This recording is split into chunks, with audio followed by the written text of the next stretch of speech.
kami dari Politeknik Bisnis dan Pasar Modal Jakarta, AKPD 2. Perkenalkan, nama saya Nimadema Sayudia Gita Nastiti. Perkenalkan, nama saya Furi Agustina dari kelas AKPD 2. Saya Siti Amelina dari kelas AKPD 2. Pada kesempatan kali ini, saya dan rekan saya akan membahas mengenai dua materi, yaitu yang pertama, materi penutupan rekening biaya, yang akan dijelaskan oleh rekan saya, Nimade Mas Ayudia Gitanastiti. Yang kedua, yaitu materi penutupan rekening ikhtisar laba rugi, yang akan dijelaskan oleh saya sendiri dan dilanjutkan oleh rekan saya, yaitu Furi Agustina. Selamat menonton! Saya akan menjelaskan tentang penutupan rekening biaya. Secara normal, rekening biaya mempunyai saldo debit. Untuk menutup rekening biaya, setiap saldo rekening biaya dikreditkan untuk jumlah yang sama dengan saldo debit rekening biaya. Dan pada rekening ikhtisar laba rugi didebitkan secara individual. Jurnal yang dibutuhkan untuk penutupan rekening biaya adalah sebagai berikut, yaitu ikhtisar laba rugi pada sisi debit, kemudian biaya gaji dan biaya lainnya pada sisi kredit. Sebagaimana nampak pada tabel berikut, ayat penutup digunakan untuk mengurangi rekening biaya, sehingga saldonya menjadi 0, dan memindahkan saldo debit rekening biaya sebesar 18.024 ke rekening ikhtisar laba rugi. Berikut adalah contoh penutupan rekening biaya, yaitu rekening pendapatan komisi, nomor rekening 400. Pada buku besar ditulis pada sisi kredit sebesar 8.400. Kemudian, untuk menutup rekening pendapatan komisi ditulis jurnal penutup pada sisi debit. Yang kedua ada appraisal fee. Appraisal fee adalah biaya yang dibayarkan kepada penilai yang memenuhi syarat untuk memperkirakan nilai pasar properti sebagai biaya tetap atau berdasarkan persentase dari nilai estimasi. Pada jurnal penutup ditulis di sisi kredit sebesar 20.500. Yang ketiga ada rekening pendapatan jasa, nomor rekening 402. Pada buku besar ditulis di sisi kredit sebesar 800, maka untuk menutup ditulis di sisi debit sebesar 800 pula. Dan yang terakhir ada rekening ikhtisar laba rugi, nomor rekening 350. Pada tanggal 31 Juli, jurnal penutup ditulis di kredit, dan maka pada saldo diletakkan di kredit sebesar 20.500. Saya akan menjelaskan bagaimana sih cara menutup rekening ikhtisar laba rugi. Setelah kedua jurnal sebelumnya, yaitu jurnal penutupan pendapatan dan jurnal penutupan biaya diposting, saldo yang tadinya dilaporkan di dalam rekening pendapatan dan biaya, kemudian diringkas di dalam rekening ikhtisar laba rugi, yaitu dengan menutup seluruh akun, kemudian memindahkan saldo akun ikhtisar laba rugi ke akun modal. Di sini ada dua kemungkinan yang bisa terjadi. Yang pertama, kondisi laba atau untung, dan yang kedua, kondisi rugi. Jika pendapatan lebih besar daripada biaya, selisih dari pendapatan dikurangi biaya merupakan laba bersih dan dimasukkan ke posisi kredit pada rekening ikhtisar laba rugi. Begitu pula sebaliknya, apabila biaya lebih besar daripada pendapatan, selisih biaya dikurangi pendapatan merupakan rugi bersih dan dimasukkan atau dijurnal di posisi debit pada rekening ikhtisar laba rugi. Dalam kasus lain, saldo tersebut bisa saja ditransfer atau dimasukkan ke rekening si pemilik modal. Berikut contoh jurnal penutupan rekening ikhtisar laba rugi. Yang pertama pada akun pendapatan jasa. Pendapatan sebesar 3.600 pada buku besar ada di posisi kredit. maka pencatatan dalam rekening ikhtisar laba rugi akan diletakkan di posisi kredit sebesar 3.600. Jurnal penyesuaian di jurnal di sebelah debit sebesar 1.980. Agar akun pendapatan bisa ditutup, maka saldonya harus 0 atau habis. Berarti kita harus meletakkan akun ikhtisar laba rugi atau jurnal penutup di posisi debit sebesar 5.580. Yang kedua, ada biaya komisi. Di posisi debit ada biaya komisi sebesar 9.600. Agar saldo habis, kita harus mengkredit akun ikhtisar laba rugi sebesar 9.600 pula. Yang ketiga, ada biaya prasarana umum. Ini sama saja seperti biaya komisi, kita skip aja. Yang keempat, ada biaya asuransi. Jurnal penyesuaian di posisi debit sebesar 80. Agar saldo habis, kita harus meletakkan akun ikhtisar laba rugi di posisi kredit sebesar 80. Yang kelima, ada biaya perlengkapan kantor. Di posisi debit, ada jurnal penyesuaian sebesar 160.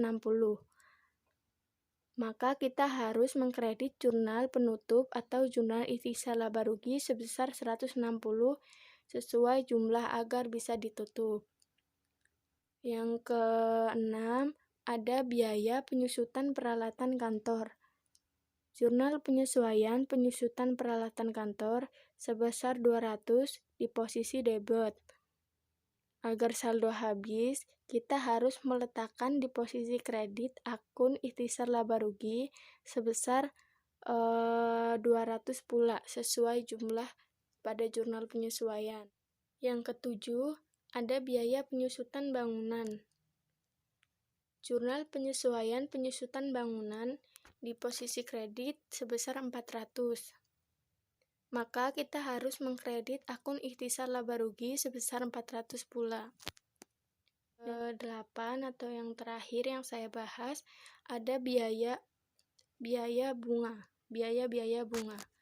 Jurnal penyesuaian sebesar 1.200 di posisi debit.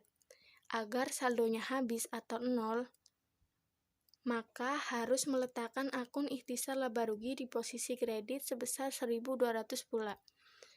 Maka dari itu, jika posisi debit dan kredit sama, maka jurnal bisa ditutup atau saldonya menjadi 0. Selanjutnya, ikhtisar laba rugi.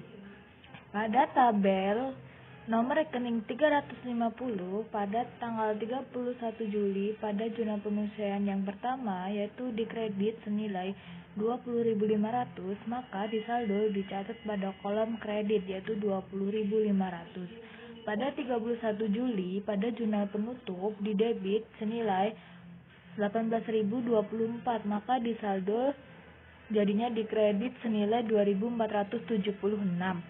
Dari mana? Dari 20.500 dikurangin dengan 18.024. Untuk menutup rekening ikhtisar laba rugi dengan cara mengkreditkan saldo laba yang ada di rekening ikhtisar laba ke dalam rekening modal Tuan Doni sebesar 2.476. Jurnal penutup yaitu adalah sebagai berikut. Ikhtisar laba rugi pada 31 Juli pada nomor rekening 350 senilai 2.476, maka jumlahnya juga 2.476. Pada tanggal 31 Juli modal Tuan Doni untuk menutup rekening ikhtisar rugi laba pada nomor rekening 300 yaitu sama senilai 2.476. Jurnal tersebut menunjukkan adanya kenaikan aktiva bersih akibat adanya laba operasi yang diperoleh pada periode yang bersangkutan, dan kenaikan aktiva bersih akan menambah minat para pemilik terhadap perusahaan. Jika rugi bersih dilaporkan, rekening ikhtisar rugi laba dikreditkan untuk mengurangi rekening tersebut sehingga saldonya menjadi 0 dan rekening modal didebitkan untuk menggambarkan adanya penurunan saldo modal pemilik karena kerugian. Ikhtisar laba rugi yang kedua pada nomor rekening 350 yaitu pada tanggal 31 Juli jurnal penutupnya senilai 20.500 pada kolom kredit, maka di saldo juga ditaruhnya di kolom kredit yaitu senilai 20.500. Pada tanggal 31 Juli pada jurnal penutup yang kedua yaitu di debit senilai 18.024, maka di saldo menjadi 2.476. Dari mana? Dari 20.500 dikurangin 18.024. Pada jurnal penutup yang ketiga yaitu di debit senilai 2.476, maka di saldo menjadi habis. Dari mana? Dari 2.476 dikurangin dengan 2.476, maka di saldo menjadi habis. Tetapi ada sisa senilai Rp564. Biaya asuransi pada nomor rekening 510. Biaya asuransi itu apa? Biaya atau sejumlah uang yang dibayarkan oleh tertanggung kepada pihak perusahaan asuransi penanggung sebagai bentuk imbalan jasa atas pengalihan resiko serta kerugian yang sewaktu-waktu mungkin akan diderita oleh tertanggung. Pada tanggal 23 Juli di debit biaya asuransinya yaitu 1.200, maka di saldo debit juga 1.200. Pada tanggal 31 Juli pada jurnal penutup yang kedua yaitu di kredit 1.200, maka di saldo habis. Dari mana? Dari 1.200 dikurangin 1.200, jadi di kredit menjadi habis. Pref Tuan Doni pada nomor rekening 300, yaitu pref itu apa? Pref yaitu pengambilan pribadi atau uang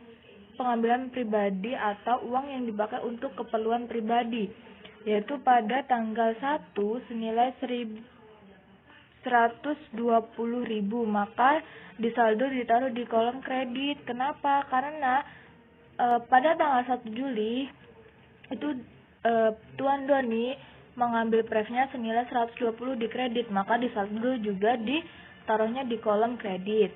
Pada tanggal 31 Juli pada jurnal penutup di kredit juga senilai 2.476. Nah, menjadi saldonya yaitu ditambah karena sama-sama di kolom kredit, naruhnya di kolom kredit yaitu 122.476.